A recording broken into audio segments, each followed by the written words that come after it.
Sehat Pak Hairul. Mic-nya Pak. Oke. Hari ini kita enak aja Pak, cuma bahas persiapan aksi nyata aja Pak. Hari ini banyak cerita-cerita aja. Baru Tidak nyampe. ada tugas. Baru pulang sekolah Pak. Masya Allah. Siang Pak Fasil. Wah. Lagi loyo nih, abis senam kita Pak Khairul ya. Uyo. Senam SPI Pak. Iya, panas-panas. SPI. Saya baru pulang. Masih di sekolah. Bang ini. Sehat. Sehat. Tutup aja sekolah tuh hari Sabtu nih. Apalah Pak Ketua ini. Saya ini tuh. Sorry tak lagi tak kepanasan, tak pakai baju. Ya, oh, kacau nih. Kak Pasel, sudah siap belum? Siap apa tuh? Pak Suwardi. Mungkin kita nih. Ukin. Saya hari Selasa rencana Pak, ambil video Ukin. Enggak, Selasa. Modul sudah. Modul entah betul entah salah, tak tahu tuh. Kirim modul. Ah, Pak Sohaimi minta kirim nih. Bang Suami, kerja sendiri, oi. Pak Suami apa materinya? Materi modulnya? Oh, belum tahu lagi nih tahap yang enggak dibuat nih. Pening betul nih. Banyak betul. Ngapa ya? Ngapa pula orang nih kok kesini pula? numpang belajar. Orang tuh satu sekolah tuh. Sudah budak ini. Ada preman dia takut Pak. Bu Pika mau berangkat Pekanbaru tuh Pak, main poli, bahaya lah tetap Wow. Asik. Jadi banyak orang Manda. Pak Pasel tak apa ya baju komponen Pak Pasel? Tak nampak lah tuh, tak apa-apa tuh Pak, yang penting baju. Kita hari ini bahasnya gampang Pak, cuma bahas apa yang Bapak siapkan nanti di aksi nyata Bapak Ibu. Kira-kira apa kendalanya? Sebenarnya boleh-boleh aja Pak, cuma kan misalnya nanti di apa nanti yang mau dibahas, nantilah kita masukkan dulu. Yang jelas jangan takut, karena kami tanggal 6 ini di ke Pekanbaru gini, rapat kelulusan Bapak Ibu nih kan. Amin. Yang jelas sama Bapak Ibu. Nah, biar kita baju lah tak enak Pak. Bentar Pak Ibu ya. Saya share dulu pembahasan kita hari ini. Biar cepat kita selesainya. Yang jelas Bapak Ibu, kemarin sudah kami dapat wewenang dari BGP bahwa kelulusan Bapak Ibu nanti jadi prioritas buat Pasil. Terus yang paling penting Bapak Ibu nanti absennya aja. Nah, kalau yang lainnya tadi kabarnya bisa di wewenang dari Pasil nanti. Dan kabar gembiranya Bapak Ibu, di 2025 ada perekrutan Pasil kembali. Nah, jadi Bapak Ibu yang berminat nanti silahkan bergabung. Nah, keputusannya nanti hari tanggal 6 nanti. Tanggal 6, 7, 8 nanti semua Pasil seluruhnya akan berkumpul di Pekanbaru, termasuk guru penggerak nanti. Nah, guru-guru penggerak juga ngumpul juga di sana, guru PP dan kepala sekolah penggerak. Jadi nanti kalau ada kepala sekolah penggerak, nanti berangkat juga tuh di tanggal 6, 7, dan 8. Jadi semuanya ya Pak, guru-guru penggerak? Ada beberapa Pak, sama guru kepala sekolah penggerak, ada nanti jadi Pasil juga. Ngarep. Pak kami aja ngarep. Ya, Tidak, harus. Tidak, saya mau berangkat nih. Mah, berangkat kemana pula lagi nih? Orang tua jatuh pula tadi Pak. Ya Tuhan, bertubi-tubi Pak. Astagfirullahaladzim. Macam apa keadaan? Kepala bengkak, payah lah. Yang laki-laki Pak Kamiji ya, yang baru Laki-laki. sembuh ya? Oh, Belum yang baru sembuh sembuh. cerita. Iya kan Pak Kamiji man cerita kan? Ya itulah. Baik Bapak Ibu, hari ini kita diperintahkan dari BGP hanya bercerita tentang persiapan Bapak Ibu nanti mempersiapkan aksi nyata. Sebelumnya saya ucapkan Assalamualaikum warahmatullahi wabarakatuh. Salam sejahtera untuk kita semua. Terima kasih atas waktu yang Bapak Ibu berikan siang-siang seperti ini. Bahkan Pak Kamijin, Pak Hairul tadi baru siap dari senam katanya. Terima kasih saya ucapkan karena selalu menyempatkan diri ketika saya ajak untuk bertatap maya, saya ajak untuk berdiskusi. Ya, saya harap kita akan terus seperti ini sampai walaupun sudah selesai PKG ini, kita komunikasinya tetap sama seperti ini. Bapak Ibu, di sini sebelum kita memulai pembelajaran kita, tidak henti-hentinya saya mengingatkan kesepakatan kelas kita bersama, di mana kita tetap terus menyalakan kamera jika tidak ada berkendala halangan atau tidak ada kesibukan. Tetap mematikan mikrofon, hadir seutuhnya, menghargai waktu, dan maksimalkan apa saja yang terdapat di kegiatan kita hari ini. Nah, di sini Bapak Ibu kita diajak nih untuk menenangkan diri sebentar. Nah, di sini tenangkan hati kita, pikiran kita, di mana di sini terkadang juga nanti ini kita perlu juga terapkan kepada anak Bapak Ibu ketika khususnya nih jam-jam terakhir biasa nih kalau udah masuk jam 11 jam 12 anak-anak kita kadang udah tak gagal fokus. Jadi ada baiknya kita sebentar nanti terkadang kita untuk memejamkan mata sebentar aja udah menjadi sesuatu yang menjadi refleksi bagi kita atau relaksasi bagi kita. Tidak harus kita tidur sejam, karena kalau tidur sejam di sekolah tidak mungkin nanti Bapak Ibu. Jadi di sini sekedar kita memejamkan mata kita, menenangkan pikiran kita, tidak ada kita memikirkan pembelajaran yang lain, tugas-tugas yang lain, hanya fokus saja istirahat.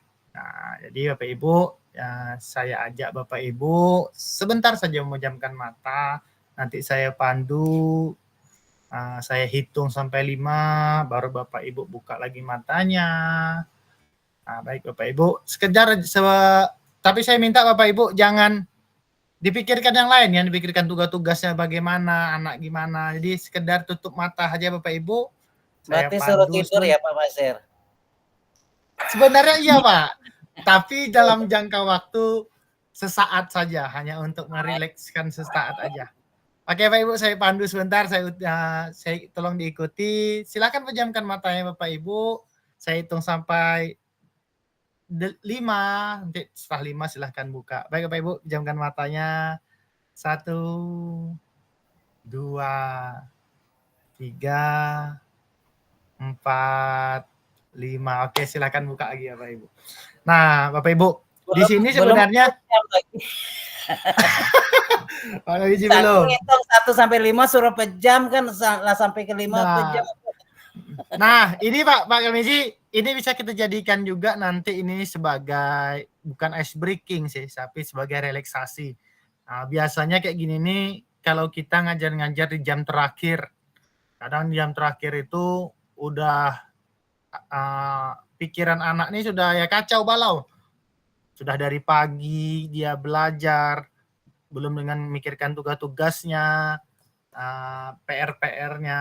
Nah, jadi sini nanti pandai-pandai Bapak Ibu lah nanti gimana nanti. Yuk anak-anak boleh pejamkan matanya sebentar.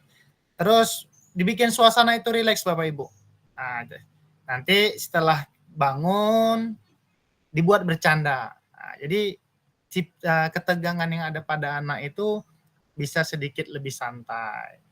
Nah, jadi semakin kita dekat sama anak, nanti semakin anak suka sama kita Bapak Ibu. Jadi jangan baru masuk langsung kita gas, PR sekian ini. Yang ada nanti anak jadi dongkol.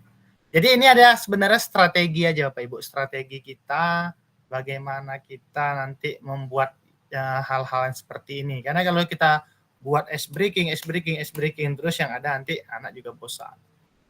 Karena hanya memejamkan. Kadang kita ada juga tuh Bapak Ibu, biasanya di motor tuh kalau udah ngantuk terpejam beberapa detik, udah terbangun segar lagi. Jadi itulah sedikit hal-hal yang bisa kita terapkan nanti kepada anak-anak kita sebagai bentuk relaksasi kita. Baik Bapak Ibu, hari ini adapun tujuan dari sesi kita kali ini, kita hanya 2 Bapak Ibu. Yang pertama, kita hanya mengingat kembali refleksi kita dari modul 1 dan 2. Jadi tidak ada nanti sini tugas-tugas kita apa hari ini kita dibagi berdasarkan kelompok, tidak. Jadi di sini Bapak Ibu, nanti kita kembali mengingat refleksi-refleksi kita di modul 1 kemarin apa kendalanya, di modul 2 apa refleksinya, apa kendalanya. Nah, setelah kita saling-saling curhat, saling-saling berbagi, baru kita nanti di poin kedua memahami penugasan aksi nyata. Jadi tugas kita nanti Bapak Ibu di pertemuan berikutnya adalah membuat aksi nyata. Jadi hari ini kita hanya sebagai pengantarnya saja. Apa yang harus Bapak Ibu siapkan, apa yang harus Bapak Ibu buat, apakah bisa nanti bekerja sama rekannya. Nah, jadi nanti sampaikan Bapak Ibu, kira-kira apa nih yang menjadi hambatan nanti di sekolah Bapak Ibu, apa nih jadi kendalanya. Sampaikan di sini Bapak Ibu, jadi kita saling berbagi, kita cari jalan keluarnya. Jadi jangan takut Bapak Ibu. Yang jelas aksi nyata kita nanti terbentuk, terbuat, dan kita upload. Kendalanya hari ini kita diskusikan sama-sama, kita cari jalan keluarnya, apakah bisa kita kerjasama sama rekan kita yang terdekat, atau kita bisa kerjasama sama guru-guru lain. Nah, jadi nanti ceritakan, jangan ragu untuk menceritakan, biar kita cari sama solusinya nanti Bapak Ibu. Nah, di sini kita agendanya, ya, kita hanya refleksinya, kita koneksi antar materi, penjelasan tugas aksi nyata nanti saya sampaikan, penjelasan secara teknis, keterampilannya. Nah, nanti di akhir-akhir pembelajaran antara Bapak Ibu dan saya, ya, nanti kita saling tanya jawab apa yang ingin kita sampaikan. Nah, Bapak Ibu, di sini kita hanya kembali mengingat Bapak Ibu bagaimana dari awal Bapak Ibu melakukan tatap maya kira-kira 9 kali kemarin. Setelah itu di modul 2 Bapak Ibu melakukan tatap muka. Di situ nanti apa sih yang membedakannya nanti di tatap maya dan tatap muka? Apakah Bapak Ibu nih, saya lebih cocok yang di tatap muka Pak, sehingga lebih bisa mengeksplor diri saya. Nanti kita cari sama-sama, silahkan sampaikan Bapak Ibu, jangan malu-malu menyampaikannya. Nanti juga saya minta Bapak Ibu satu-satu juga menyampaikan pendapat Bapak Ibu, sehingga tidak ada nanti keraguan pada diri Bapak Ibu. Karena kita ini beda orang, beda persepsi, beda pula yang cara penyampaian, jadi beda arti. Tapi kalau kita setelah sama-sama berdiskusi seperti ini, walaupun kita sama-sama nanti berbeda menyampaikan pendapatnya, tapi kita ambil nanti sari-sarinya, kesimpulannya, sehingga yang kita ambil adalah kesimpulannya. Jadi bukan hanya pendapat sendiri yang kita ambil, tapi kalau kita ambil pendapat bersama, sehingga hasilnya pun nanti jadi bagus. Nah, di sini Bapak Ibu, di sini disampaikan apa sih sejauh apa pemahaman saya terkait keterampilan mengajar PJOK yang efektif. Nah, Bapak Ibu, ini silahkan Bapak Ibu sampaikan sejauh mana Bapak Ibu pendapat Bapak Ibu terkait keterampilan mengajar PJOK yang efektif. Nah, silakan Bapak Ibu di sini, siapa saja boleh menyampaikan pendapatnya. Kira-kira apa nih pemahaman Bapak nih tentang mengajar PJOK efektif? Ini refleksi kita di awal-awal kemarin Bapak Ibu. Nah, kira-kira siapa nih? Pak Kalmizi. Nah, pendapat Pak Kalmizi lah dulu. Pelajaran efektif nih gimana nih Pak Kalmizi? Menurut Bapak pribadi dulu Pak. Kalau menurut saya Pak ya, mungkin kalau menurut saya sudah efektif. Tapi orang lain belum bisa menilai saya efektif. Karena saya yang berbuat gitu kan. Oh. Gini Pak Kalmizi, maksudnya nih menurut Bapak belajar efektif itu yang kayak mana Pak? Oke, Bapak sekarang anggap diri Bapak sudah efektif. Maksud Bapak belajar efektif tuh yang gimana Pak? Yang ya apa yang telah saya sampaikan semuanya tentang keterampilan, dari keterampilan lepas tuh apa tuh prakteknya, teorinya mungkin sudah efektif. Mungkin bisa saja orang menganggap saya nih belum. Kalau saya kemungkinan bisa.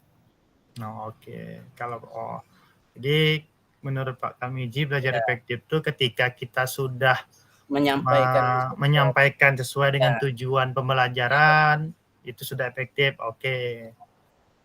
Bu Pika, Pak Arif, silakan Pak Arif. Nah, belajar efektifnya gimana Pak Arif? Oke, baik Pak. Terima kasih atas waktunya. Nah, menurut saya pembelajaran yang efektif atau keterampilan mengajar yang efektif itu yang pertama adalah kita harus menguasai materi, Pak. Pemahaman mendalam, kita juga harus memiliki pemahaman yang kuat tentang materi, apa yang akan kita ajarkan, termasuk dari aturan, teknik dasar, ataupun cara penerapannya. Yang kedua, perencanaan pembelajaran. Jadi pembelajaran yang efektif menurut saya kita harus membuat perencanaan terlebih dahulu. Karena sebelum kita mengajar, kita harus punya rencana dulu, apa yang akan kita ajarkan. Karena apabila kita tidak punya rencana, ibarat kata kita mengajar tuh tiba-tiba langsung masuk mengajar tanpa harus ada rencana apa yang harus kita sampaikan, maka menurut saya pembelajaran itu tidak akan efektif. Yang selanjutnya adalah keterampilan komunikasi. Nah, bukan hanya cara mengajar, tapi cara kita berkomunikasi dengan anak juga penting.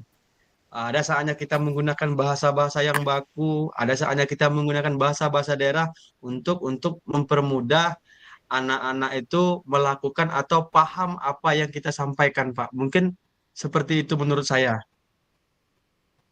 Berarti di sini yang terakhir itu bisa dikatakan komunikasi lah Pak Arif ya? Iya, betul. Halo Pak Arif. Komunikasi ya. Oke, ada 2 di sini sudah. Kira-kira siapa lagi Pak Ibu?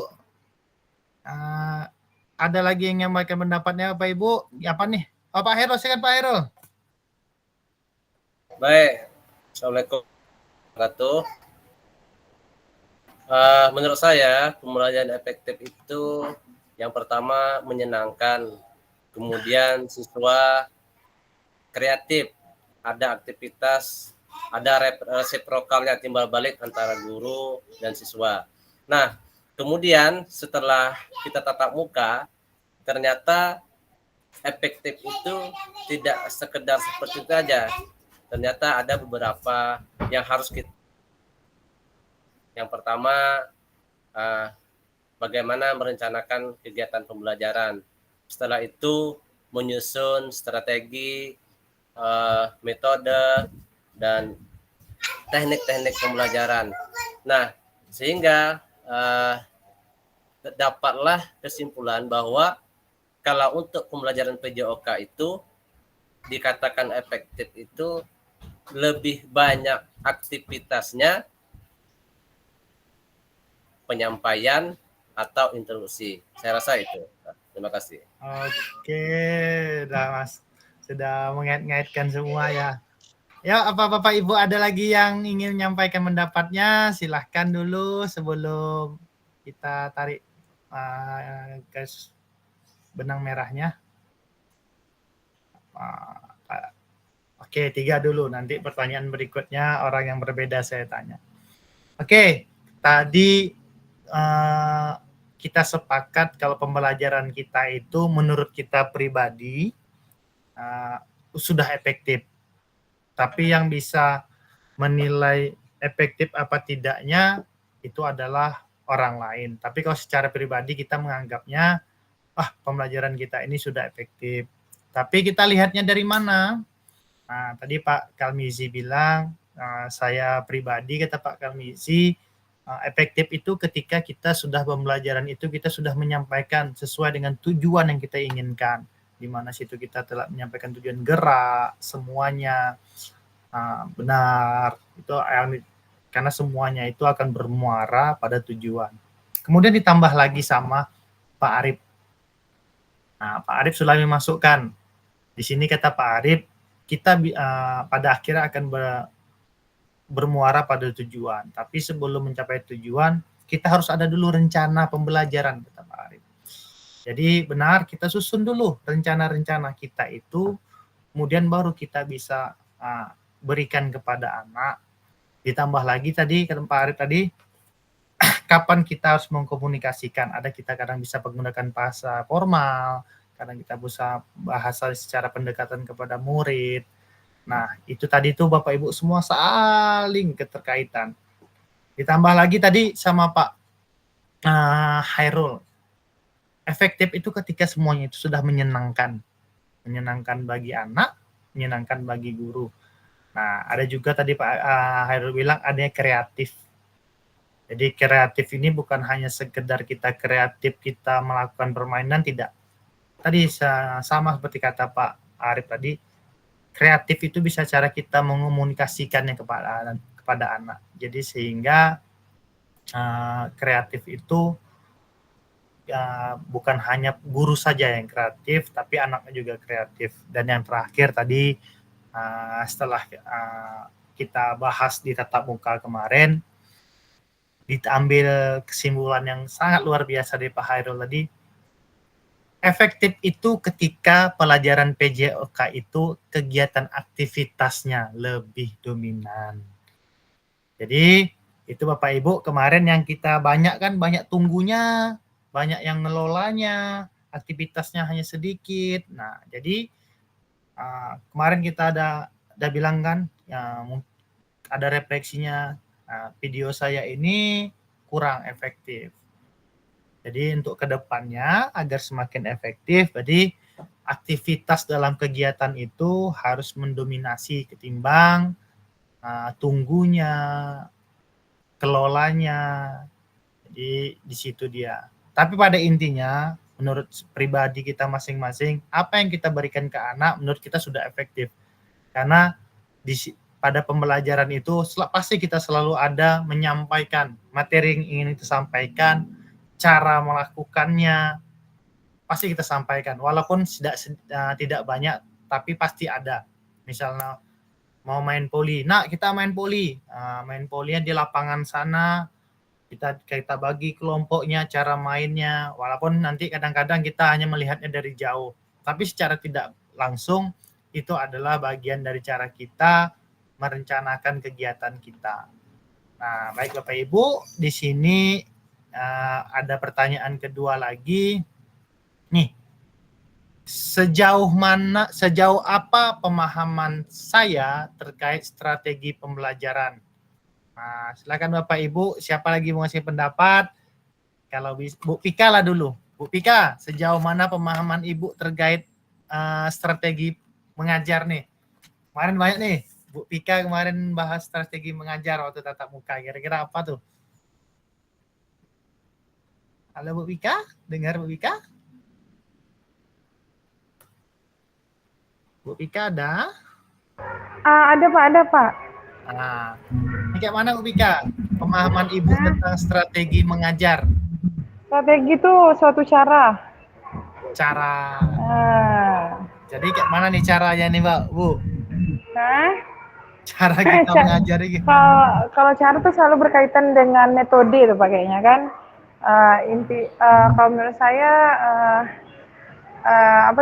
cara kita mengajar selalu berdiferensiasi atau beragam.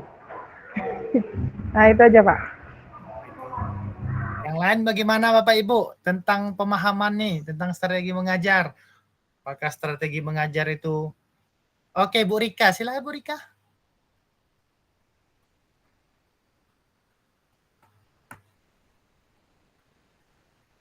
Ayo, Bu Rika. Mikrofonnya belum diaktifkan. Menurut saya Kak ya, strategi mengajar itu penting kita pilih dengan baik supaya kita dapat mencapai tujuan pembelajaran yang sudah kita rencanakan begitu. Oke. Ya, teman-teman yang lain gimana nih strategi mengajar? Kira-kira apa nih Pak Budi Parwoko dengan ada? Nah, gimana nih Pak Budi kira-kira nih strategi mengajar? Ada, Pak, Pak ada. Agus.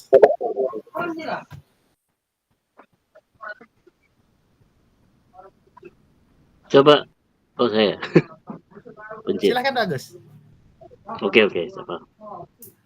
Oke, terima kasih. Di sini apa nih strategi mengajar ya? Jadi strategi mengajar nih kalau menurut pemahaman saya yaitu cara saya sebagai guru bagaimana cara tujuan pembelajaran itu bisa tercapai. Misalkan dalam pembelajaran saya menciptakan pembelajaran yang aktif dengan strategi mengajar seperti apa, bisa dengan demonstrasi atau bisa dengan pembagian kelompok ataupun misalnya kalau dalam kelas bisa menggunakan teknologi infokus kalau yang yang sekolahnya sudah tersedia begitu.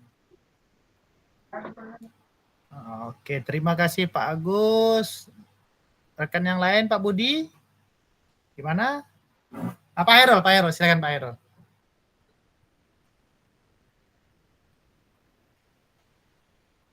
Mikrofonnya Pak Hairul.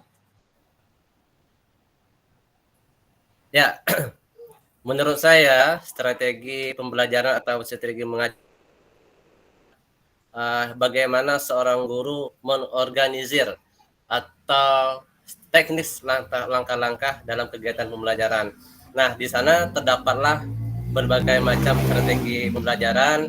Yang pertama mungkin PBL, PJBL, ada strategi kooperatif, ada strategi latihan, kemudian dan lain sebagainya. Nah, nanti di dalam strategi itu adalah bagaimana kita melakukan gaya. Nah, di sana ada gaya komando, gaya bagaimana nih ya, gaya latihan dan sebagainya macam. Nah, sekarang yang lebih diutamakan itu lebih kepada strategi diferensiasi, di mana diferensiasi itu lebih mengarah kepada Peserta didik atau kembali kepada siswa pembelajarannya. Kita bisa memilih atau melihat bagaimana karakter gaya siswa belajar. Nah, disitulah timbul bagian nanti di sana tidak hanya satu strategi di dalam pembelajaran itu. Boleh kita kaitkan dari strategi diferensiasi itu, ada strategi kooperatif, ada ketika dia latihan, ketika materinya diskusi, masuklah strategi diskusi. Saya rasa itu. Terima kasih. Oke, terima kasih kepada Bu Pika, Bu Rika, Pak Agus, dan Pak Hairul. Nah, sudah menyampaikan pendapatnya tadi. Ya, Bapak Ibu, apa yang disampaikan tadi mirip-mirip semuanya. Tapi tadi saya mengambil ada sedikit tadi yang disampaikan sama Pak Agus dan Pak Hairul, Bu Rika tadi, Bu Pika. Ya, masalah strategi itu ya sudah sewajarnya harus kita tentukan sebelum kita masuk dalam pembelajaran. Karena dari strategi itu baru kita bisa menyampaikan cara kita menyampaikan kepada peserta didik kita.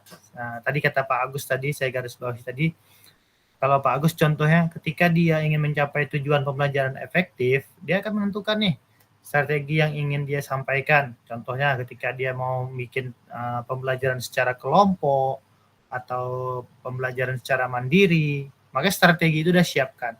Bahkan tadi kata Pak Agus, kalau sekolahnya sudah maju, sudah lengkap, strategi bisa kita arahkan menggunakan teknologi. Tapi pada intinya, apapun nanti strategi yang Bapak Ibu bikin buat, yang jelas tuntutannya sekarang kepada kita itu berpihak kepada peserta didik. Maksudnya berpihak pada peserta didik ini, kita sesuaikan dengan kebutuhan peserta didik. Jadi bukan berarti merdeka mengajar itu siswanya merdeka, tidak. Tapi kita sesuaikan. Contohnya ketika siswa TK, peserta didik TK, kan dunianya dunia bermain tuh. Jadi kita buat pembelajaran itu dengan seperti dunia mereka sambil bermain. Jadi jangan kita tuntut dia seperti anak-anak yang lain, kita bikin dia bermain. Sama kayak anak kelas rendah 1, 2, 3 masih dunia-dunia bermain, ya kita sisipkan dalam bentuk permainan, tapi tidak kita tinggalkan materi atau tujuan yang kita sampaikan. Nah, kalau di SMA, ya mungkin pembelajarannya bisa kita arahkan dengan seperti menggunakan gadget, sudah bisa pakai kuisis dalam bentuk permainan, jangan monoton hanya berbentuk soal-soal, mungkin dalam bentuk gambar yang dunianya mereka lah.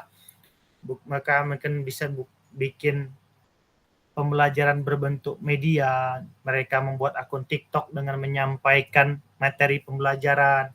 Kadang mereka kan membuat seperti itu biar untuk update story. Ya. Jadi itu kita manfaatkan Bapak Ibu strategi-strategi seperti itu. Jangan kita langsung kehendak kita saja. Itu nanti jatuhnya selalu ke komando. Boleh pakai komando? Boleh. Kita contohkan kemarin dari komandonya Pak Arif. Kalau sudah hari Senin sama hari Sabtu, saya wajib pakai komando, Pak. Benar. Karena menghandle anak 900 itu kalau pakai sistem mandiri anak, ya nggak akan selesai dalam 1 jam. Harus pakai komando. Nah, sekarang yang ketiga, sejauh apa pemahaman Bapak Ibu terkait model pendidikan gerak? Nah, ini modelnya lagi Bapak Ibu. Tadi hampir terjawab lagi sama Pak Hairul. Nah, model ini boleh kita pakai 1 kah? Wajib 1 saja kah setiap pembelajaran? Apa boleh lebih dari 1, Pak? Kalau kita melakukan pembelajaran. Silakan Bapak Ibu, pendapat Bapak Ibu tentang pemahaman terkait model pendidikan gerak nih Bapak Ibu. Nah, apa-apa aja nih. Ini di 2.1 ini. Model-modelnya gimana? Silahkan Bapak Ibu. Oke, Pak Agus, silahkan Pak Agus. Oke, terima kasih. Nah, di sini tadi pertanyaan apakah kita dalam melakukan pembelajaran boleh menggunakan beberapa model. Kita kemarin sudah pernah tatap muka, simulasi mengajar. Nah, masing-masing kelompok kemarin tuh menerapkan lebih dari 1 model pembelajaran. Karena dalam pembelajaran pasti ada demonstrasinya. Terus dalam pembelajaran ada yang kooperatifnya, seperti yang disampaikan Pak Khairul tadi, ada per kelompoknya, ada diferensiasi, ada inquiry. Nah, boleh digabungkan dalam pembelajaran. Terima kasih. Ayo, Bapak Ibu, apa pendapat lain? Apakah gimana pemahaman Bapak Ibu tentang model ini? Kira-kira apa saja yang bisa dilakukan?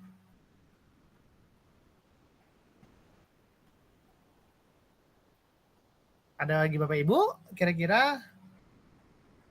Oke. Kalau model ini, tadi Bapak Ibu benar apa yang disampaikan Pak Agus. Ya ini tergantung pada kita Bapak Ibu. Nanti ini balik lagi kepada isu-isu sosialnya atau aset-aset yang ada di tempat kita. Kalau memang aset kita terbatas, kalau memang kita hanya bisa menggunakan sistem demonstrasi atau sistemnya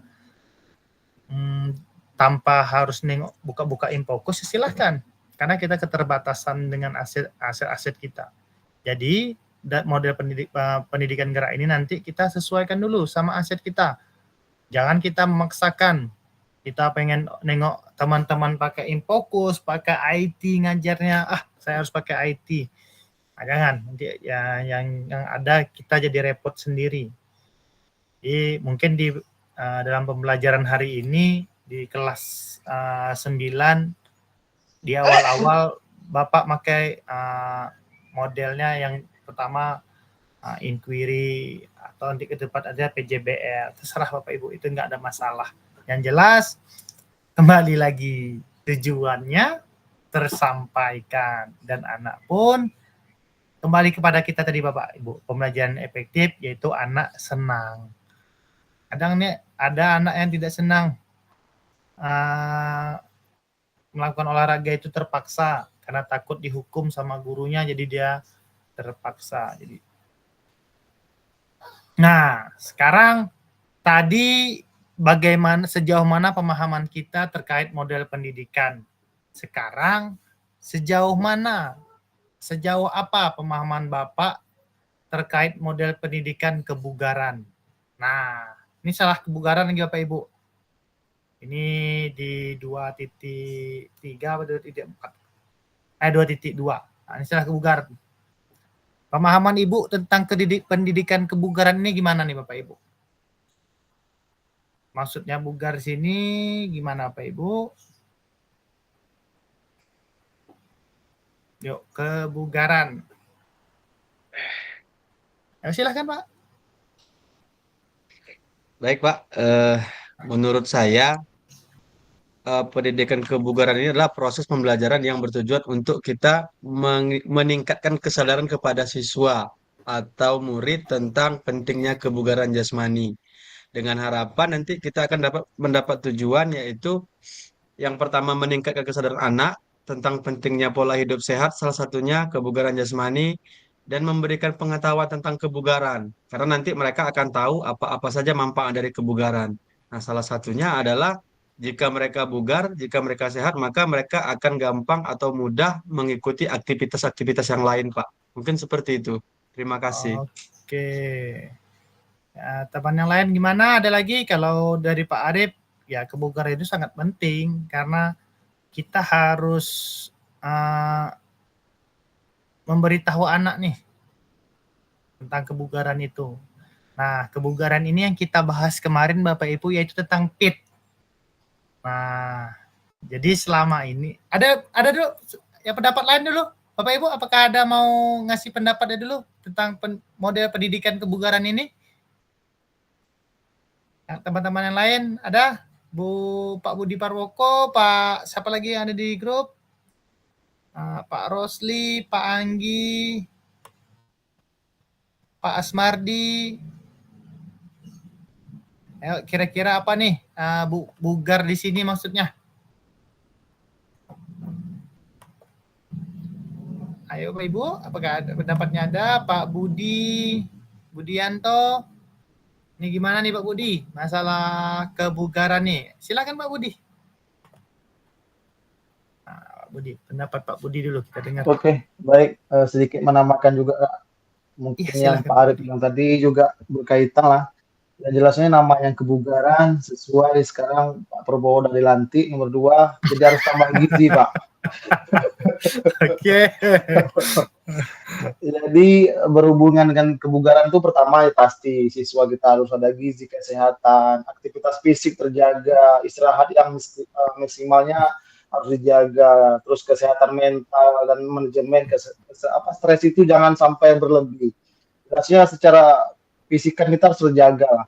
Salah satu yang saya rasakan juga pribadi, ya intinya tidur juga harus sesuai dengan waktu. Itu aja sih penambahan sedikit Pak. Terima kasih. Oke. Baik Bapak Ibu, banyak nih. Intinya tadi Pak Budi dan Pak Arif mengatakan kebugaran itu sangat penting bagi kita. Karena kebugaran itu ya bagian dari kehidupan kita. Kalau kita tidak bugar ya tentu kita tidak prima, baik dalam berpikir, beraktivitas. Tapi di sini saya juga ingin menyinggung sedikit tentang kebugaran. Mungkin selama ini kita selalu berlatih kepada anak, ngasih kegiatan ekstrakurikuler, ya kebugarannya itu ya ketika kita sudah melatih anak, udah saat itu. Jadi kemarin kita sudah coba juga dalam tatap muka, di mana kemarin kita bahas tentang kebugaran itu kita bukan hanya menjelaskan arti tentang bugar itu apa, tapi juga kita kemarin juga membahas tentang prinsip-prinsip dasar dari latihan kebugaran. Di mana kemarin ada fit. Ada yang masih ingat tak? Fit apa Bapak Ibu? P-nya apa? Yuk. Ayo fit. Masih ingat ada Bapak Ibu? Fit. Silakan Pak Airul. Fit Pak Airul. Oke ya, kalau fit itu F itu frekuensi, I itu intensitas, kemudian time dan tipe atau jenis. Iya. Oke, betul Pak Airul. Nah, jadi menyinggung soal model pendidikan kebugaran, ya tentu kita nanti ada fit-nya. Di mana kemarin juga Bapak Ibu menyusun nih kan program latihan yang Bapak buat jangka panjang, di mana seminggu kita buat kemarin 3 kali latihan, 3 kali istirahat, di mana di situ kita buat intensitasnya apa, waktunya kapan, tipe yang kita mau buat apa. Nah, jadi Bapak Ibu, kebugaran itu bukan hanya sekedar kita lari, terus gini melakukan kegiatan, tidak. Tapi semuanya itu harus disusun dulu. Bagaimana frekuensi yang harus kita buat, frekuensinya 3 kali seminggu, intensitasnya mau berapa menit, nanti time-nya berapa menit pemanasan, berapa menit inti, berapa menit pendinginannya, dan terakhir tipenya. Bapak mau pakai tipe apa? Kemarin juga sudah Bapak Ibu susun, Bapak Ibu buat. Nah, jadi jangan sampai lupa Bapak Ibu, kalau soal kebugaran berarti nanti ada kaitannya sama fit. Nah, jadi kita masuk lagi ke ini. Sejauh mana Bapak Ibu pemahaman Bapak Ibu terkait SEM, Sport Education Model. Nah, SEM ini di mana-mana saya tengok video-videonya yang dikirim-kirim, ajang kita untuk mengeksplor diri kita, melepas baratnya beban kita. Nah, nih gimana Bapak Ibu? Tanggapan Bapak Ibu tentang SEM yang kita lakukan kemarin, yang di SMK 2. Bagaimana pemahaman Bapak Ibu? Silakan Bapak Ibu, pendapatnya diceritakan. Apakah ada yang harus kita tambah? Apakah ada yang harus kita perbaiki dari Sport Education Model nih? Silakan Bapak Ibu. Pendapatnya Pak Kalmiji, ya pendapat Pak Kalmiji dulu Pak Kalmiji tentang Sport Education Model atau SEM ini. Apa Pak Kalmiji? Pendapatnya tentang kegiatan kita kemarin?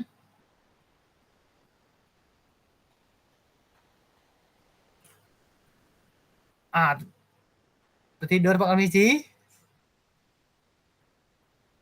Oke, siapa nih masuk? Masih mikir. Kasih kesempatan kepada yang dulu. Oke, teman lain, yuk. Apa nih kira-kira nih pendapatnya tentang SEM?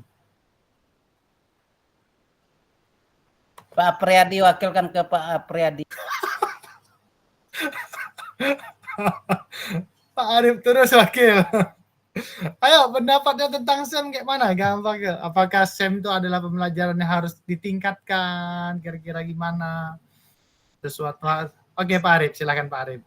Pak Arif juga ya, jadinya jadi wakil. Saya mewakilkan Pak Kalmizi nih. Oke, menurut saya pendidikan SEM atau SEM itu bisa kita tingkatkan atau harus kita tingkatkan di sekolah, Pak. Karena di situ sangat banyak pembelajaran-pembelajaran yang bisa kita ambil. Yang salah satunya adalah kerjasama. Mulai dari panitianya, pemainnya, wasitnya. Jadi kalau tanpa kerjasama, maka kegiatan tersebut tidak akan terlaksanakan. Jadi semakin sering kita mengadakan, mungkin maka akan semakin kokoh atau semakin kompak. Yang pertama. Yang kedua, ada nilai-nilai positif di situ, Pak. Nilai-nilai motivasi, nilai-nilai sportif, pengembangan keterampilan hidup, bahkan mungkin bisa mereka belajar untuk berorganisasi.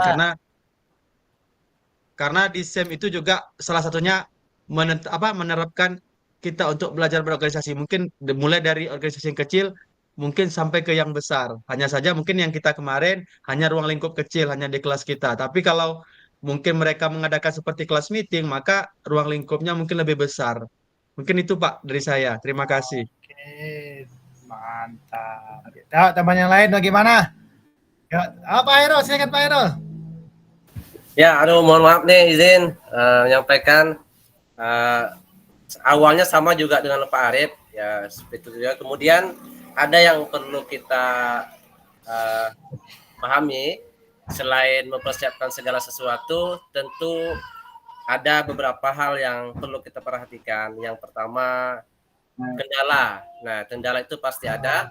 Ada kendala di awal, ada kendala di saat pertandingan atau perlombaan, dan ada juga kendala-kendala setelah kegiatan. Nah, itu perlu kita sikapi. Kalau kendala di awal mungkin bisa kita rencanakan atau cara jalan keluarnya. Nah, ketika kendala itu di saat pertandingan atau di saat perlombaan, nah itu yang harus kita pelajari, bagaimana mensiasati. Nah, saya rasa itu, Kak. Terima kasih.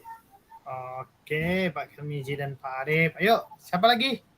Kira-kira ya tentang SEM nih. Sebelum nanti kita masuk ke pembuka kita. Oke, saya rasa kita berkaca dulu dari kegiatan kita kemarin di SEM itu. Ya, ini Bapak Ibu, sebenarnya tidak mungkin nggak saya cerita di sini. Awalnya dari pihak kreativitas kita sebenarnya pada intinya. Keterlambatan kita melakukan kegiatan SEM kemarin, kita menunggu speaker itu jadi nilai plus buat kita. Nilai plusnya apa Bapak Ibu? Ketika kita melakukan kegiatan, semua orang tertuju kepada kita. Nah, jadi kegiatan itu jadi perhatian. Nah, jadi saya menggarisbawahi SEM ini yang pertama itu adalah harus jadi pusat perhatian dulu kita. Sebelum melakukan kegiatan itu ya kita membuat pusat perhatian sehingga orang tertarik kepada kita. Yang kedua, kreativitas.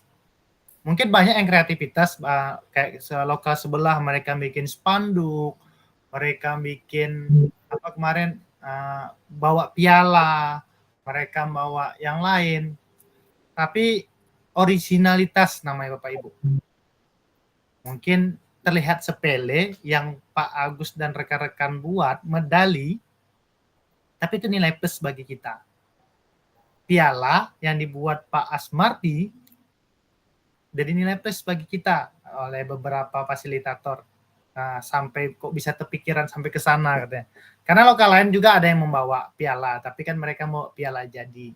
Nah, jadi Bapak Ibu, SEM itu kalau kita bisa buat kesimpulannya tadi bagaimana tadi Pak Arif bilang, dari SEM itu kita banyak belajar nilai-nilai, di mana nilai fair play, sportivitas, terus adanya nilai motivasi di sana, tanggung jawab, keterampilan hidup, bahkan yang terakhir kata Pak Arif, ada nilai-nilai organisasi. Kita belajar berorganisasi di sana walaupun dalam lingkup kecil. Nah, itulah yang saya dapat ambil nilai positif dari SEM itu Bapak Ibu. Jadi SEM itu mengajarkan kita bagaimana kita mengorganisirnya Bapak Ibu dengan peralatan sederhana, tapi kita membuat kegiatan itu menjadi pusat perhatian. Jadi untuk nanti ada kelas meeting, jangan kita langsung nyumpai Pak Kepsek, Pak sodorkan proposal, sekian Pak, kegiatannya butuh dana 5 juta nih, kegiatan di SMA 1 Kateman, melakukan kegiatan kelas meeting. Dihitung-hitung Pak Kepsek, aduh tak bisa nih kalau 5 juta, cuma ada 2 juta. Nah kalau bisa Bapak Ibu jangan langsung menyerah. Nah bagaimana Bapak Ibu memaksimalkannya. Jadi kegiatan SEM itu kalau bisa terlaksana tanpa dana yang berlebihan. Tapi kalaupun ada dananya, ya lebih meriah lagi dibuat. Jadi program SEM itu kalau bisa dibuatnya nanti sederhana mungkin, tapi menjadi pusat perhatian. Maka itu saya kemarin dapat luar biasa apa yang Bapak Ibu berikan jadi nilai plus bagi saya sebagai fasilitator, di mana Bapak Ibu membuat medali, membuat piala. Karena pada saat sekarang ini medali itu menjadi hal nilai plus. Kalau ikut turnamen-turnamen kan di mana-mana turnamen sekarang orang medalinya ditengok. Walaupun hadiahnya berapa juta pun kalau ada medali kesannya mewah. Jadi kita kemarin dapat kesan mewah. Jadi ada jadi perbincangan kemarin sesama fasilitator dan penjam. Nah, baik Bapak Ibu, tadi Pak Hairul bilang SEM ini bagus tapi harus ada perbaikan. Di mana perbaikannya kata Pak Hairul, permasalahan itu bisa timbul di awal dan bisa juga timbulnya di akhir atau di saat kegiatan. Kalau kita lakukan ini kepada semuanya panitia adalah murid, ya kalau permasalahan di awal bisa kita selesaikan, kita antisipasi. Tapi kalau permasalahannya itu di tengah kegiatan atau di akhir kegiatan itu susah. Contohnya, ketika Pak Budi Wasit kemarin, ada insiden antara Pak Asmardi, Pak Agus, Pak Arif, dan Pak Kalmizi. Yang Pak Kalmizi dilempar itu, tiba-tiba poinnya gini. Kan semua menyerang Pak Budi tuh. Bagaimana Sid, gini Sid. Lantaran Pak Budi sudah paham cara mengantisipasinya, dia dengan tenang saja. Oke, poinnya saya batalkan. Nah, jadi permasalahan itu tuh nanti suatu saat ketika kita melakukan kegiatan SEM ini harus kita pikirkan. Jadi kalau contoh memikirkannya gimana? Ketika pertandingan itu udah keras atau di semifinal atau final, jangan lagi murid yang menjadi wasitnya. Kita lah yang mengambil alih. Karena kalau sama murid nanti tensinya itu bahaya. Tapi kalau ketika gurunya mengambil alih, ya maka kecemasan kita jadi bisa teratasi. Mungkin itu Pak Hairul cara mengatasinya. Jadi kita tidak sepenuhnya melepas kepada siswa. Ada saatnya juga kita turut ambil andil dalam kegiatannya.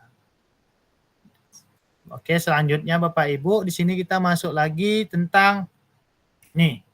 Sejauh apa pemahaman Ibu tentang asesmen otentik yang kita bahas berapa hari lalu Bapak Ibu, di mana asesmen otentik itu ada penilaian sikap, ada penilaian diri sendiri, ada penilaian terteman. Nih, kira-kira apa nih Bapak Ibu? Apakah asesmen ini sangat penting? Apakah asesmen ini sangat membantu? Kira-kira pemahaman Bapak Ibu gimana nih tentang asesmen otentik? Silahkan pendapatnya Bapak Ibu tentang asesmen otentik ini. Di mana? Oke, Bu Pika. Silakan Bu Pika. Kalau menurut saya seperti yang disampaikan oleh Pak Arif kemarin ya, menyampaikan bahwasanya asesmen otentik ini sangat penting, Pak. Karena apa? Kita tahu kemampuan anak seperti itu, tapi tanpa melakukan asesmen, kita tidak tahu seberapa besar kemampuan anak itu sendiri. Nah, jadi asesmen otentik itu sangat perlu. Di mana anak menilai dirinya sendiri, di mana anak menilai temannya, kemudian gimana cara si guru itu mengevaluasi kemampuan siswa. Itu sangat perlu Pak, asesmen otentik itu Pak. Oke. Ada yang lain Bapak Ibu? Pendapatnya tentang asesmen otentik ini gimana pemahaman Bapak Ibu? Apakah Bapak Ibu kurang pahamnya asesmen otentik ini di mana nih misalnya? Ya Pak Farhan, kira-kira apa nih Pak Farhan asesmen otentik Pak Farhan yang baru bergabung Pak Farhan? Tentang asesmen otentik ini gimana?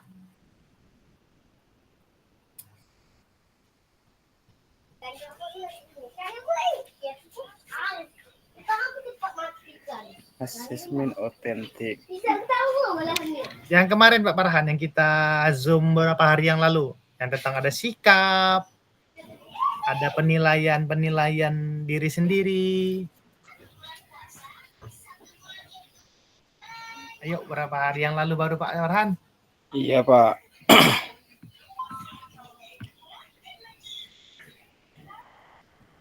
Jawab apa manfaat yang tertanya sini? yang kita apa kemarin Pak Farhan, yang tentang penilaian diri kita sendiri kemarin. Ya Pak, jadi di sini asesmen otentik itu sangat penting Pak ya. Jadi di sini kita bisa mengukur kemampuan siswa atau peserta didik kita, dan kita juga bisa mengetahui sikap peserta didik, apakah dia sportif dalam melakukan pertandingan, apakah dia bisa bersikap jujur dalam menghadapi sesama pemain tadi Pak ya. Itu kami kaitkan dengan yang materi yang 2 hari yang lalu Pak. Oke. Ya Pak, Ayo, menurut kami itu yang dapat kami sampaikan Pak. Terima kasih Pak. ayo rekan lain gimana tentang asesmen otentik ini? Asesmen otentik ini berupa rubrik kemarin Pak Ibu. Rubrik-rubrik yang kita buat. Ayo Pak Kalmizi lah dulu. Pak Kalmizi, tentang otentik nih gimana nih Pak Kalmizi? Suara Pak. Oh, Pak Asmardi lah. Pak Asmardi. Ada Pak Asmardi? Tadi terlihat Pak Asmardi. Hadir. Oke, Oke, terima kasih Kak Fasil. Saya rasa untuk penilaian asesmen otentik ini sangat penting karena di situ kita dapat mengukur sejauh mana kemampuan anak. Misalnya kita lihat dari anak itu kelihatannya itu tegap, ya, tinggi. Setelah kita melakukan penilaian, ternyata anak tersebut tidak bisa. Saya rasa itu untuk pengukuran otentik itu sangat penting, ya. Itu aja. Oke, terima kasih Bapak Ibu. Nah, iya, asesmen otentik itu. Oke, Pak Arif, silakan Pak Arif. Oke Pak, menambah sedikit. Kalau menurut saya asesmen otentik ini sama dengan kita melihat lebih jauh dari sekedar nilai. Jadi kita melihat anak itu bukan hanya dari sekedar nilai, tapi lebih ke nyatanya atau lebih realnya. Adapun asesmen otentik ini mempunyai manfaat bagi kita guru dan juga bagi siswa. Nah, bagi guru mungkin mendapatkan gambaran yang lebih komprehensif tentang kemampuan siswa dan juga dapat menyesuaikan pembelajaran sesuai dengan kebutuhan siswa. Contoh yang kami contohkan kemarin ke Pak Hairul, anak yang disabilitas. Jadi kita tidak bisa menyesuaikan nilainya.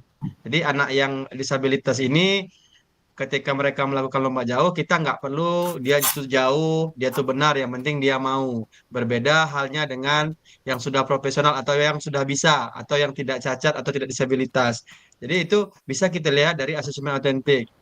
Dan juga kita memperbolehkan umpan balik yang beragam untuk memperbaiki proses pembelajaran. Jadi ada perbaikan-perbaikan. Jika kita melaksanakan asesmen otentik ini, kita bisa melakukan perbaikan. Mungkin yang A ini kurang pas, jadi kita bisa baiki atau perbaiki. Nah, bagi siswa juga mendapatkan manfaatnya. Yang pertama adalah lebih termotivasi dan terlibat dalam pembelajaran. Jadi kita contohkan anak yang melakukan tapi dia belum benar, kita perbaiki, kita arahkan dengan benar, maka mereka akan termotivasi sendiri. Tapi kalau kita biarkan saja tanpa kita nilai atau kita perhatikan, maka dia akan jadi malu sendiri, bahkan mungkin jadi bahan ketawaan kawan-kawannya jika kita biarkan. Mungkin seperti itu, Pak. Ya, terima kasih. Oke, luar biasa. Oke, Pak Mas Ridal, silakan Pak Mas Ridal.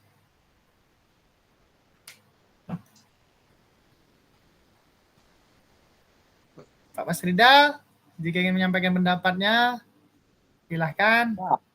Halo. Halo. Oke. Baik Pak, terima kasih atas kesempatannya. Di sini saya ingin menyampaikan kalau di tempat kami Pak, mengenai penilaian asesmen ini tentunya sangat bagus. Mengapa saya bilang begitu? Karena penilaian asesmen ini dilihat dari pengertiannya itu adalah penilaian yang secara nyata, jadi Pak ya, secara nyata, maka saya lakukan penilaian ini, anak-anak itu bersemangat Pak. Mengapa? Sebab bersemangat karena dia ada lawannya. Umpamanya saya melakukan penilaian permainan bola voli umpamanya. Jadi kalau saya mengambil nilai antara melakukan teknis servis tanpa lawan beda dengan ada lawan. Jadi dengan adanya lawan itu anak-anak ada termotivasi tanpa kita suruh, tanpa kita perintah, mereka ayo Pak kita main. Disitulah kita dapat langsung menilai tanpa harus antrian. Kalau misalnya penilaian secara tidak langsung tadi, misalnya kita melakukan, coba nak lakukan servis atas satu persatu. Mereka itu tidak semangat Pak, karena tidak langsung, tidak main nyata, maksudnya tidak ada lawan. Jadi tentunya penilaian autentik ini sangat mantap Pak, sangat mantap. Oke Pak, itu saja masukannya. Oke, terima kasih Pak Mas Ridal yang sudah langsung mempraktekkannya kepada peserta didiknya. Sebelumnya saya sampaikan dari Pak Asmardi dulu. Tadi Pak Asmardi bilang autentik itu perlu Pak, karena kita di situ dapat membantu tugas guru. Bagaimana kita tahu kemampuan anak. Jadi selama ini kan kita contohkan seperti Pak Asmardi tadi, selama ini ketika nengok anak tinggi seperti Bu Pika, langsung kita ambil kesimpulan nih, anak ini hebat nih main voli. Rupanya bukan di situ kemampuannya, tapi dengan ada asesmen autentik kita tahu, dan kita misalnya asesmen autentik ini kita uji anak itu tidak bagus main voli, tapi kita langsung bisa mengarahkan kemana. Nah, jadi Pak Asmardi tadi bilang dengan asesmen autentik ini kita bisa langsung mengetahui anak itu lebih dalam. Nah, gitu juga sama Pak Arif tadi, Pak Arif disampaikan dengan asesmen autentik ini kita tidak hanya menilai, sekedar menilai, tapi kita lebih masuk ke dalamnya, lebih tahu lagi bagaimana karakter anaknya. Nah, ditambah juga tadi dengan Pak Mas Ridal, di mana asesmen autentik ini, penilaian ini bisa kita lakukan berpasang-pasangan, sehingga tadinya anak itu hanya mendapat penilaian dari guru saja, langsung mempraktekkan gini Pak. Ketika kita adakan asesmen autentik berupa penilaian dengan rekan sejawat, anak itu menjadi menambah motivasinya. Aku mau lebih bagus dari dia nih, berpasang-pasangan lah dia main. Nah, jadi Bapak Ibu terus berbenah diri kita semua. Jangan lupakan asesmen autentik ini yang berupa rubrik kemarin, di mana ada rubrik penilaian sikap, penilaian terhadap rekan, penilaian terhadap guru. Dari rubrik itu juga kita bisa mengetahui progres anak, bagaimana kemarin Pak Agus membuat rubrik tentang passing. Ketika passingnya 3 berhasil, berarti dia kriterianya baik. Kalau 4 yang berhasil, dia sangat baik. Nah, dari situ kita lebih sebagai guru lebih mudah mengetahui tentang progres perkembangan anak. Nah, jadi asesmen autentik ini sangat baik Bapak Ibu bagi kita guru, terkhusus guru PJOK. Kita lanjut Bapak Ibu. Di sini ada paradigma perubahan diri dan kelas dalam PJOK dan keterampilan pedagogik guru PJOK yang berpusat pada peserta didik. Jadi tujuan semuanya itu adalah kembali kepada bagaimana kita membuat perubahan buat diri kita, baik di kelas maupun di luar. Baik Bapak Ibu, sekarang kita penyelesaian tugas aksi nyata. Di sini Bapak Ibu nanti setelah Zoom ini, Bapak Ibu akan membuat yang namanya aksi nyata. Aksi nyata di LMS di kelompok belajar sekolah. Nah, Bapak Ibu nanti silahkan membuat aksi nyatanya gimana nih. Bapak Ibu nanti disuruh buat video lagi Bapak Ibu. Video yang kemarin yang kurang tepat dibuat lagi sesuai dengan refleksi-refleksi kita ini dan sesuai dengan ketentuan-ketentuannya. Nah, di sini nanti saya akan sedikit menjelaskan. Sebagai pengantar Bapak Ibu, setelah mempelajari semua modul 1 dan 2, Bapak Ibu diharapkan dapat mengimplementasikan pemahaman dalam bentuk aksi nyata, yaitu implementasi praktik pembelajaran PJOK yang berpusat pada peserta didik yang akan dinilai oleh kami fasilitator melalui LMS. Bapak Ibu dapat melakukan dimulai dari perencanaannya. Ini sesuai dari sampaikan sama Pak Arif di awal tadi. Segala sesuatu itu kata Pak Arif, kita harus membuat rencana pelaksana dulu. Nah, hingga refleksi setelah pembelajaran. Setelah melakukan praktik pembelajaran, Bapak Ibu diharapkan dapat melakukan proses refleksi. Salah satunya menggunakan refleksi keterampilan mengajar PJOK yang berpusat pada peserta didik. Nah, di sini Bapak Ibu, adapun nanti tugas Bapak Ibu yaitu Bapak Ibu merencanakan, melaksanakan, dan mengevaluasi pembelajaran PJOK yang berpusat pada peserta didik merupakan salah satu kompetensi kunci yang diharapkan muncul. Nah, nanti Bapak Ibu di situ ada 3 aspek yang harus Bapak Ibu lihat. Yang pertama, mengembangkan lingkungan belajar yang kondusif. Jadi Bapak Ibu nanti lingkungan belajar Bapak Ibu ini kita mengingat ke aset lagi Bapak Ibu. Ketika pembelajarannya itu menghadap ke kantin sehingga kondisi anak tidak kondusif. Jadi bagaimana nanti Bapak Ibu bisa mengarahkan anak. Nah, mengarahkan anak sehingga anak itu dalam pembelajaran betul-betul fokus kepada Bapak Ibu. Kalau memang ada tempat yang rindang, ada yang pohon, boleh di bawah pohon itu melakukan pembelajarannya. Yang kedua, menerapkan strategi pembelajaran PJOK. Nanti Bapak Ibu jelaskan, Bapak Ibu pakai strategi pembelajaran apa dalam video itu. Nah, yang terakhir, merancang dan menerapkan asesmen otentik dalam pembelajaran PJOK. Nah, jadi yang sekarang ini yang lagi piloting nih, bisa nih nanti ditampilkan video UKIN-nya dan RPP-nya. Di situ kan nanti ada tuh asesmen-asesmen yang ingin disampaikan. Nah, tapi yang Bapak Ibu yang sudah lama PPG-nya, silahkan buat nanti video barunya. Keseluruhan aspek tersebut akan diamati Bapak Ibu oleh kami tim fasilitator berdasarkan pertama nanti Bapak Ibu kumpulkan RPP atau modul ajar yang dibuat Bapak Ibu. Jadi di RPP itu nanti Bapak Ibu harus ada surat izin dari atasan Bapak Ibu untuk membuat aksi nyata ini. Nanti suratnya ada nanti dikasih dari BGP surat izinnya. Terus Bapak Ibu juga nanti buat asesmen-asesmen otentik yang Bapak Ibu lakukan. Nah, nanti di situ Bapak Ibu buat di RPP itu LKPD-nya, soal LKPD-nya, penilaian cara LKPD-nya, rubrik penilaian LKPD-nya, Bapak Ibu buat nanti di RPP tersebut. Dan yang kedua, Bapak Ibu merekam video pada saat pembelajaran mengajar di kelas Bapak Ibu masing-masing. Adapun ketentuan videonya, kegiatan pembelajaran awal atau pendahuluannya itu bebas. Bapak Ibu mau 1 menit, mau 5 menit, mau 10 menit, sama pemanasannya itu bebas. Nah, atau nanti Bapak Ibu melakukan 10 menit nih pemanasannya atau 5 menit pemanasannya dengan cara penghalusannya nanti gimana, nggak apa-apa. Sedangkan kegiatan pembelajaran inti, ini yang inti pembelajaran Bapak Ibu tidak boleh lebih dari 30 menit tanpa diedit. Kalau kurang kayak mana Pak? Kalau kurang boleh, kalau lebih jangan. Tapi jangan pula nanti kegiatannya cuma 10 menit, jangan.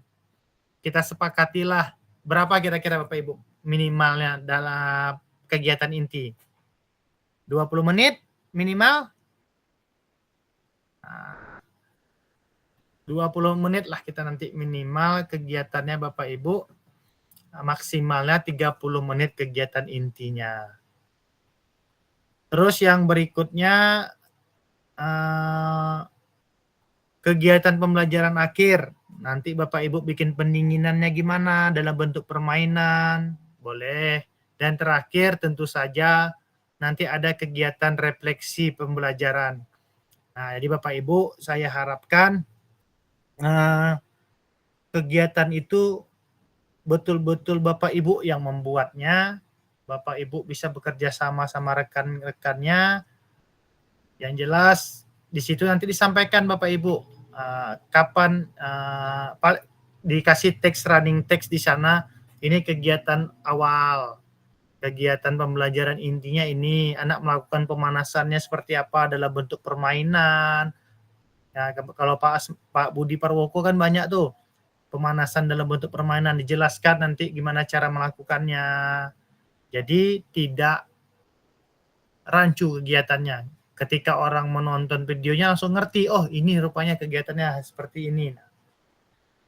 Dalam menilai aksi nyata, fasilitator perlu memastikan kesesuaian antara perencanaan pembelajaran dan modulnya yang diunggah. Nah, jadi di sini Bapak Ibu, kalau Bapak Ibu menilai modulnya tentang kebugaran jasmani, ya mungkin situ kebugaran jasmaninya tentang kelincahan dan kecepatan. Berarti di videonya Bapak Ibu tampilkan di mana anak itu melakukan kegiatan menilai kecepatan. Diinformasikan di situ. Kapan anak melakukan kegiatan kebugaran jasmani kelincahan. Jadi jangan sampai yang di modulnya membahas tentang kelincahan, tapi di videonya menunjukkan yang dinilai adalah kekuatan. Jadi tidak sinkron Bapak Ibu. Jadi buat aja nanti yang Bapak Ibu yang sesuai dengan peralatan yang ada di sekolah Bapak Ibu, jangan yang susah-susah. Contohnya kayak kebugaran jasmani, kan kebugaran jasmani itu di mana saja bisa. Contohnya naik turun tangga atau naik turun kursi. Kan yang bisa Ibu nilai adalah kekuatan ototnya. Jadi yang simpel saja Bapak Ibu. Selanjutnya, nah Bapak Ibu bisa melakukan penugasan mandiri kepada peserta didik nanti, tapi ya tentu saja dengan cara tetap mendampingi anak didiknya. Mungkin di sini dalam penugasan mandiri ini bisa dibikin dalam bentuk tugas individu, atau nanti anak dibagi berkelompok, membuat LKPD-nya, mengisi LKPD-nya. Jadi buat semenarik mungkin Bapak Ibu, sehingga anak tidak menimbulkan kejenuhan dalam pembelajaran PJOK-nya. Karena nanti ketika membuat aksi nyata ini, tantangannya nanti, Pak, main lagi Pak, main futsal lagi Pak. Nah, jadi jangan sampai nanti sudah videonya berjalan, jadi tidak kondusif anak dalam waktu pembelajaran. Di sini Bapak Ibu kembangkan RPP Bapak Ibu untuk satu pertemuan sebagai simulasinya yang menggambarkan keseluruhan alur rancangan desain pengembangan pelajaran PJOK. Nah, yang kedua, Bapak Ibu dapat memulai dari RPP dulu. Dari sekarang coba Bapak Ibu desain-desain lah RPP Bapak Ibu yang telah Bapak Ibu kerjakan pada modul 1.6. Kemarin kan Bapak Ibu kan ada tuh mengupload RPP Bapak Ibu 1.6. Nah, sekarang Bapak Ibu desain lagi ulang. Bapak Ibu cocokkan nanti sama backward design yang ingin Bapak capai. Sehingga antara RPP dan video nanti sinkron, tidak berbeda-beda. Dan yang kedua, Bapak Ibu sesuaikan dengan isu-isu sosial Bapak Ibu, dengan aset-aset yang ada di sekolah Bapak Ibu, sehingga pembelajaran Bapak Ibu bisa berjalan dengan efektif. Bapak Ibu, apakah ada yang ingin bertanya sejauh ini dari apa penjelasan kita tentang aksi nyata ini? Silakan, Pak Mas Ridal. Silakan Pak Mas Ridal. Oh, Bu Rika dulu. Ayo, Iya Pak, Bu Rika dulu. iya Kak. Iya Kak, izin bertanya. Ini kemarin kan, apakah ini aja? Nanyanya apakah aksi nyata ini harus RPP-nya harus sesuai dengan materi RPP yang diunggah di 1.6 atau boleh ganti materi gitu? Oh iya, oke. 1.6 itu sebagai acuan aja Bapak Ibu. Kalau Bu Rika pengen mengganti, ya silakan. Toh nanti juga Bapak Bu Rika juga harus melampir sebelum upload video ke Bukti Karya, nanti Bu Rika kirim dulu ke LMS. Nah, di LMS-nya itu nanti di tugasnya itu Bu Rika kembali juga harus mengupload RPP yang ingin Ibu lakukan lengkap sama rubrik-rubriknya Bu Rika. Jadi boleh Ibu Rika ganti, boleh juga pakai yang lama. Tapi bisa jadi kalau Bu Rika tidak mau ganti, mau pakai yang lama, silakan tinggal tambah rubrik-rubriknya saja. Tapi kalau mau ganti nggak masalah.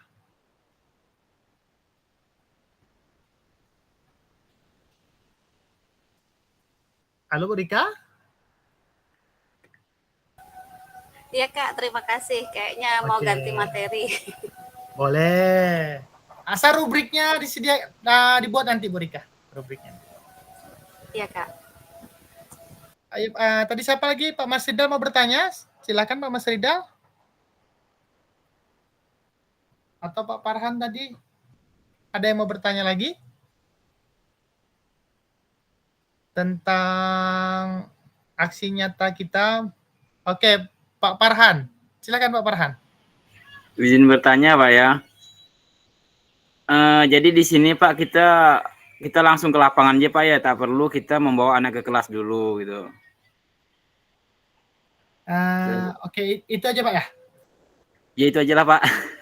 Oke. Terima kasih Pak. Dia sebenarnya Bapak Ibu mau dari dalam pun nggak masalah, mau di lapangan pun tidak masalah. Jadi dia silahkan, mungkin dalam pengambilan video itu nanti pasti lebih dari 30 menit. Tapi nanti Bapak Ibu edit aja. Maksudnya yang tidak boleh diedit itu kegiatan intinya. Tapi kalau pendahuluannya Bapak Ibu edit, boleh. Di akhirnya diedit, boleh. Yang tidak boleh itu di kegiatan intinya saja. Kalau mau lebih praktis, langsung di lapangan nggak apa-apa Pak? Bapak Ibu ngabsennya di lapangan, boleh. Kalau mau lebih praktis, ya. Ada lagi Bapak Ibu, Pak Mas Ridal ada yang mau ditanya? Silakan Pak Mas Ridal. Pak Asmardi? Ya Pak, saya Pak. Oke Pak Mas Ridal. Yang ingin saya tanyakan Pak, pembuatan video itu nanti apakah kita langsung, maksudnya langsung praktik, apa kita campurkan dengan teori Pak?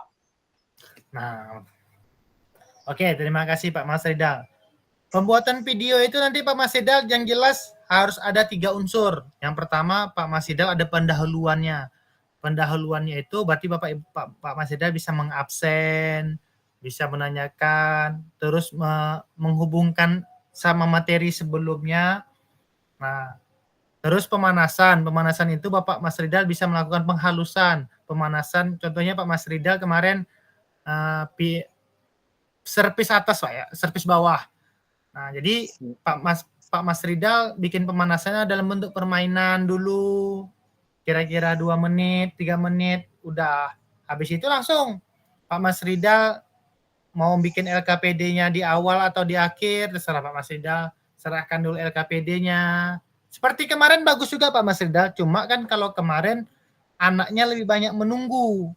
Nah, jadi nanti manfaatkan Pak Mas Ridal bolanya. Anak disuruh berpasang-pasangan melakukan passing misalnya. Berpasang-pasangan, mau pakai bola plastik, mau pakai bola apa, nggak apa-apa. Kalau kemarin kan pakai satu bola ganti-gantian. Jadi sekarang nih, kalau Pak Mas Ridal mau pakai video yang lama, Pak Mas Ridal cari aja bola lebih banyak. Mungkin tak ada bola poli, pakai bola kaki aja. Yang penting anak kan melakukan gerakan passing atau servis. Nah, jadi anak itu tidak menunggu lama-lama lagi. Nah, itu aja Pak Mas Ridal. Kalau video yang lama pun sudah bagus, hanya sedikit menambah aktivitasnya aja. Ya. Oke, Pak Asmardi tadi, Pak Asmardi. Oke Kak, izin sebentar. Apakah boleh nanti videonya kita itu kan setahunnya kita ini kan mau ikut bikin buat video UKIN, sekalian video itu dimasukkan ke LMS tuh boleh ya? Boleh, Pak. Tapi video yang 30 menitnya, jangan yang 70. Berarti boleh tidak kalau misalnya kita tuh misalnya hanya mengambil videonya di lapangan saja, tidak termasuk di dalam kelas gitu. Kan kalau misalnya di piloting itu kan dia tuh kan harus ada di dalam kelas dan juga di luar kelas gitu. Bagaimana itu? Kalau untuk piloting itu kita menyesuaikan LPTK kita, Pak Asmardi. LPTK kita kan kebetulan kita satu LPTK, dia mintanya di dalam dan di luar. Iya, Karena benar. kalau PKG ini kan beda lagi sama kan kita Riau, mereka Jambi. Tapi daripada Pak Asmardi repot, kan nanti Pak Asmardi kan mungkin video UKIN nih. Iya, benar. Nah, ada yang 70 menit, ada yang 30 Ada 30 menit. Nah, Iya. yang videonya Bapak yang 30 menit itu saja kirim ke PKG. Itulah keuntungannya kita. Berarti intinya berarti bagian inti aja yang tidak boleh diedit gitu ya. Iya, bagian inti aja yang tidak boleh diedit. Kalau yang dari awal masuk boleh. Berarti kalau kita ngambilnya, maksudnya kalau misalnya kita ngambil awal bagian inti di dalam kelas, kemudian maksudnya bagian awal di dalam kelas, bagian intinya di luar kelas, terus digabungkan, itu dibolehkan atau bagaimana itu? Boleh, Pak. Yang jelas kan kegiatan inti ini sini, Bapak mau membahas apa misalnya gerak lokomotor. Mungkin Bapak di kelas menjelaskan gerak lokomotor itu 15 menit. Bapak ambil aja 10 menit di kelas itu, potong, nanti kegiatan lokomotornya, kegiatannya di luarnya lebih perbanyak. Bukan berarti 30 menit itu kita kegiatan inti, tidak. Kegiatan maksimalnya Pak 30 menit, kurang tidak apa-apa. Kegiatan inti itu maksimal 30 menit, kalau kurang nggak apa-apa. Oke, terima kasih Kak Wasil. Ya, tadi Pak Budi Parwoko mau bertanya sepertinya Pak. Baik Pak, untuk video itu nanti dikasih nama atau tidak Pak? Misalkan pendahuluan, kegiatan inti, penutup gitu. Dikasih Pak. Jadi tahu, misalnya nanti Bapak kan pendahuluan. Nah, baru persepsi, guru menyampaikan persepsi, kasih tahu juga. Nanti Bapak bilang mungkin kan Pak Budi Parwoko sering tuh bikin pemanasan dalam bentuk permainan. Bapak bikin pemanasan dinamis dalam bentuk permainan. Cara-caranya bikin nggak Pak? Cara dia melakukannya biar mudah dimengerti. Halo Bapak Ibu, Pak Budi masih ada? Terkeluar ya Pak. Oke. Jaringannya mungkin tuh Pak. Ada yang lagi Bapak Ibu yang ingin bertanya, silahkan tentang persiapan video kita. Pak, saya Pak. Iya Pak, masih ada. Mulai melakukan atau mengupload sampai batasnya kapan tuh Pak? Nanti Pak, kita belum masuk. Cuma dari sekarang Bapak coba-coba saja buat nggak apa-apa. Jadi nanti kan ketika dia gini Pak, ketika Bapak kirim videonya ke LMS, nanti orang kami yang BGP periksa, seandainya salah, kami balikkan video ke Bapak, nanti di situ dikasih tahu, Bapak harus merubah di bagian ini. Jadi nanti ada perbaikan Bapak Ibu.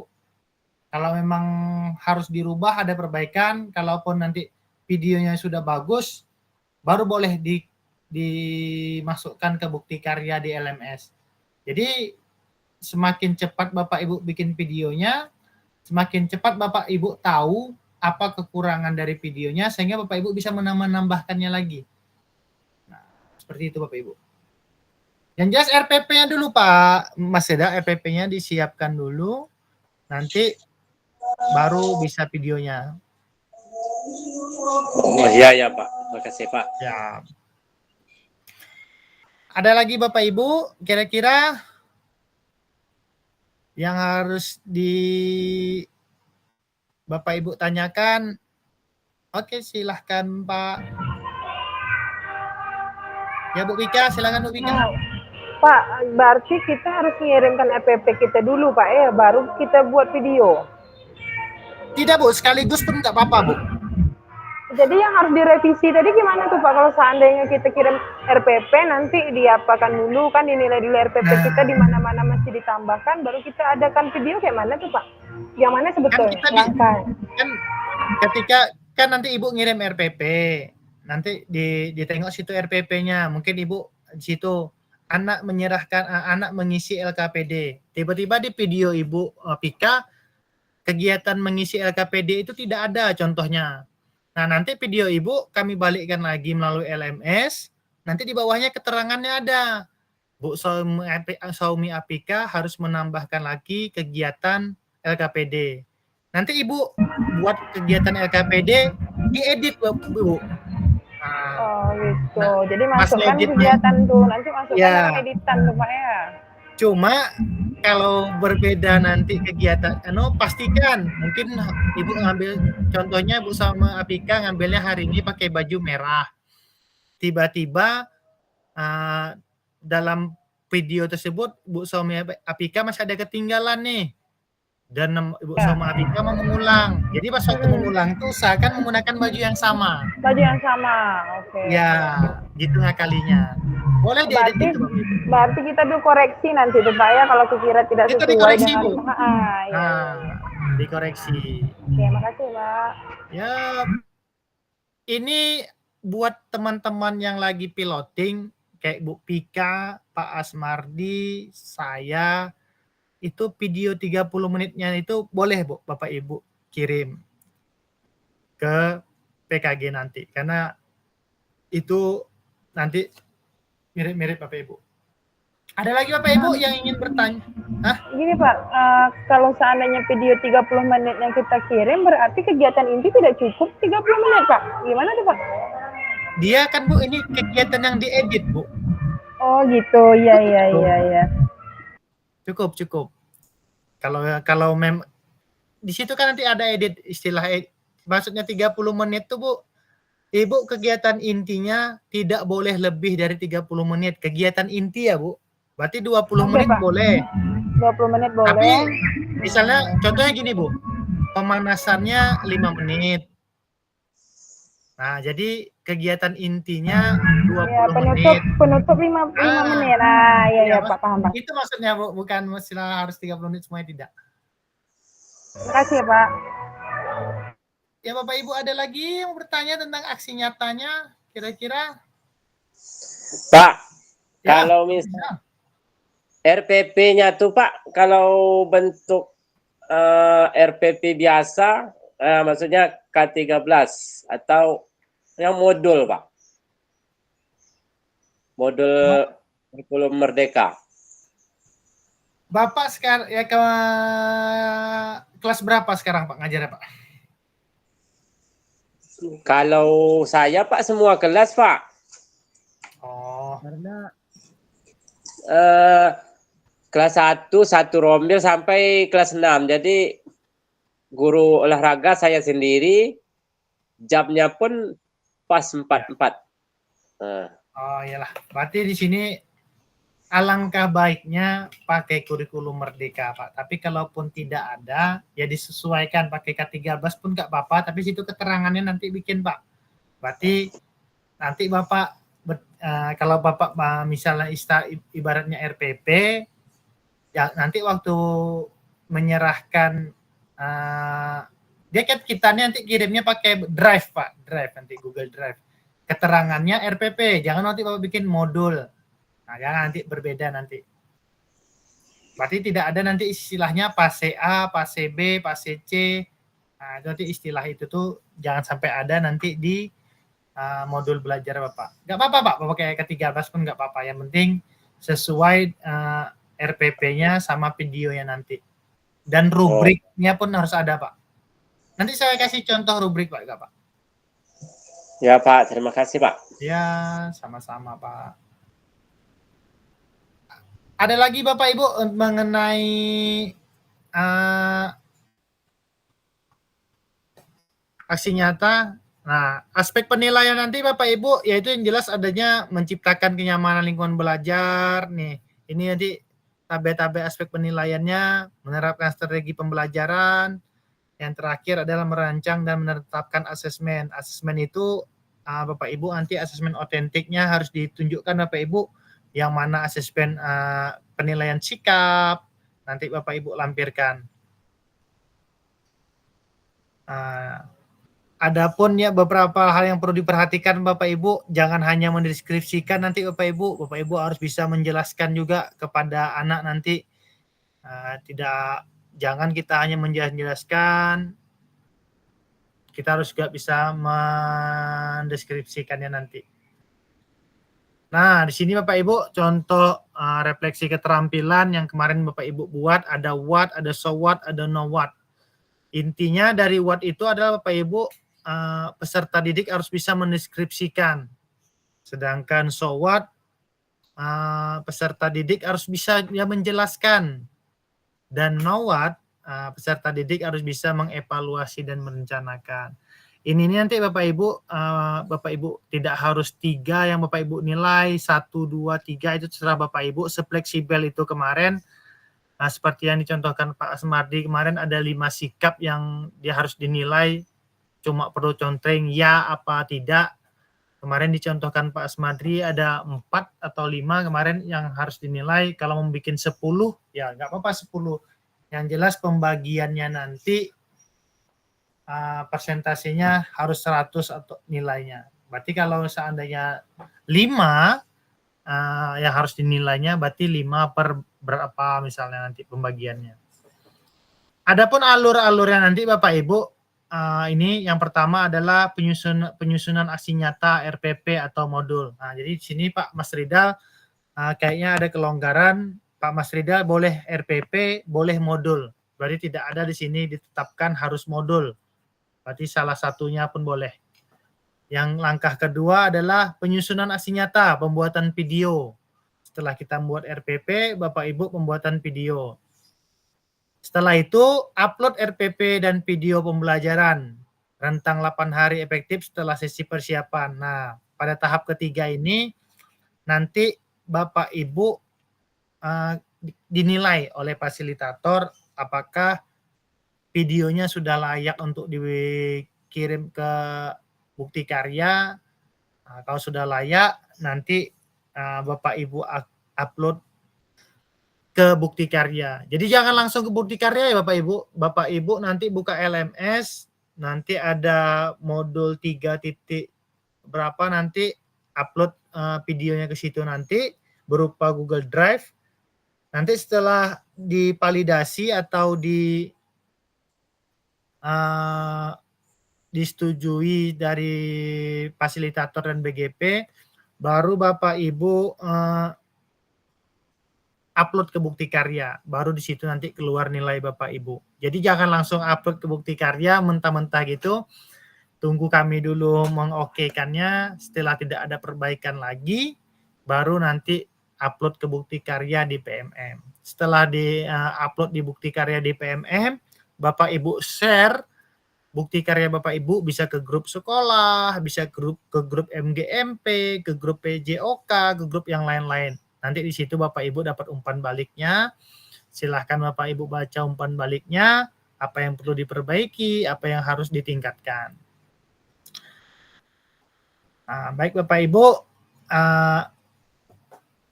demikian hari ini diskusi kita Bapak Ibu. Di sini kita telah merefleksikan koneksi antar materi, memahami sedikit tentang penugasan aksi nyata kita untuk kita buat aksi nyata. Kira-kira Bapak Ibu, apakah ada lagi yang ingin Bapak Ibu tanyakan? Apakah ada lagi yang belum jelas? Biar kita samakan persepsi kita sehingga tidak ada nanti yang bingung. Ini dari tadi tidak ada yang nanya apakah boleh sama nih Pak kegiatannya. Tidak ada nih. Masalah berjauhan, Pak. Gak apa-apa, Pak. Karena ini sama. Mungkin kalau sama, kita mungkin hanya ubah penilaiannya. Boleh, bisa nanti Pak Asmardi misalnya, Pak Farhan. Pak Asmardi nengok video Pak Asmardi bentar.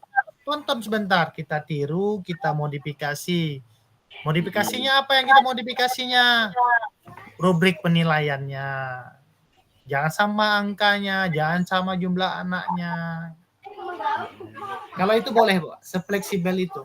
Kalau permainan-permainannya boleh, atau Pak Budi Parwoko tuh banyak tuh game-game pemanasannya, boleh kita minta, boleh kita contohkan. Pak Arif juga banyak tuh video pemanasannya, boleh kita minta. Kayak Pak Arif sama Pak Budi itu bisa satu sekolah tuh, saling kerjasama, yes, bisa tuh. Hari yang sama, siswa yang sama pun boleh, asal jangan nanti materinya sama persis, jangan susah. Kalau Bu Rika nanti mungkin waktunya Bu Rika 20 menit. Dia tidak harus 30 Bu Rika. Mungkin Bu Rika nanti kalaupun agak susah, hari ini Bu Rika buat aja anaknya lagi bermain, disambung video dengan besok boleh. Karena kalau anak TK nanti kejenuh dia, agak susah agak kita. Iya Kak, siap Kak. Nah, gimana rekan-rekan yang lain, apakah ada yang masih ragu dalam melakukan kegiatannya? Sebelum kita akhiri kegiatannya, apa masih ada yang ingin bertanya tentang... Oke, Pak Asmardi, silakan Pak Asmardi. Izin Kak, waktu penguploadan itu di drive atau dalam satu folder kah, RPP sama video atau bagaimana? Iya. Nanti kalau RPP itu masukkan aja ke LMS Kak, keadaan di filenya. Kalau dia sebenarnya kalaupun dia nanti RPP di atasnya, drive tuh video di bawahnya. Jadi nanti klik yang RPP, masukkan RPP, klik video, masukkan video. Nah, nanti dia masing-masing nanti di kalau formatnya Kak. Oh, di formatnya masing-masing. Maksudnya tidak misalnya satu folder atau dua RPP sama maksudnya RPP sama video gitu, tidak? Tidak. Oh, berarti RPP-nya satu, kemudian foldernya video satu gitu. Ya, satu nanti. Iya. Oke, terima kasih Kak Pasil. Ya Bapak Ibu, apakah masih ada yang mau bertanya, yang masih kesulitan dalam melakukan videonya? Oke, kalau gitu kita lanjut. Baik Bapak Ibu, kegiatan kita pada hari ini sudah sampai di penghujung kegiatan, di mana hari ini kita hanya sekedar berbagi cerita bagaimana kita menyusun kegiatan kita untuk menghadapi aksi nyata. Nanti sebelum aksi nyata, Bapak Ibu juga ada tugas yaitu KBS namanya. Itu nanti di tanggal 5 kita melakukan Zoom lagi di tanggal 5. KBS itu kelompok belajar sekolah. Nah, di kelompok belajar sekolah itu nanti Bapak Ibu coba memasukkan ide-ide Bapak Ibu nanti menjadi pasil di kelompok belajar sekolah itu. Kira-kira Bapak Ibu ingin menyampaikan apa? Nah, jadi di situ nanti Bapak Ibu bisa di rapat KKG, di rapat MGMP, atau rapat sekolah penggerak, silahkan sampaikan nanti berupa video juga Bapak Ibu. Nah, jadi menjelang bukti karya ini masih lama Bapak Ibu, di akhir bulan nanti kita penguploadannya di pertengahan, nanti penguploadannya, penilaiannya di akhir nanti. Baik Bapak Ibu, terima kasih atas waktu Bapak Ibu hari ini. Jika tidak ada pertanyaan lagi, saya mengucapkan terima kasih atas waktunya, 2JP-nya, walaupun ada yang capek, yang keletihan, tetapi mampu membagi waktu kepada saya. Sedikit pantun Bapak Ibu, ini pantunnya sama saja dari semua fasilitator menyamakan persepsinya tentang pantun ini. Jika ada jarum yang patah, jangan hendak langsung dicari. Jika ada kata yang salah, mohon bisa dimaklumi Bapak Ibu. Pergi ke Jakarta, naik taksi, hendak beli bakso dan roti. bersama guru PJOK yang hebat ini selalu di hati dan selalu menginspirasi. Baik Bapak Ibu, semoga kita jadi inspirasi bagi anak-anak kita. Semoga kita menjadi guru yang lebih profesional. Mungkin tidak bisa sangat baik kita, tapi setidaknya kita mencoba lebih baik. Jadi kita sedikit lebih maju dari guru-guru pendahulu kita, guru-guru PJOK senior-senior kita. Baik Bapak Ibu, sebelum mengakhiri kegiatan, kita foto dulu Bapak Ibu sebagai laporan kita dan laporan Bapak Ibu juga nanti. Silakan hidupkan kamera ya Bapak Ibu, mumpung kita masih segar. Oke Bapak Ibu, 1, 2, 3. Senyum Bapak Ibu. Oke Pak Hairul. Bentar, 1, 2. Bentar Bapak Ibu. 1, Bu. Tak nampak. 1, 2, 3. Oke. Baik Bapak Ibu, terima kasih. Selamat beristirahat. Selamat malam minggu Bapak Ibu. Selamat berkumpul sama keluarganya. Oke Bapak Ibu, izin saya keluar karena saya ada kegiatan juga. Terima kasih Kak Fasil. Iya Bapak Ibu, izin keluar Bapak.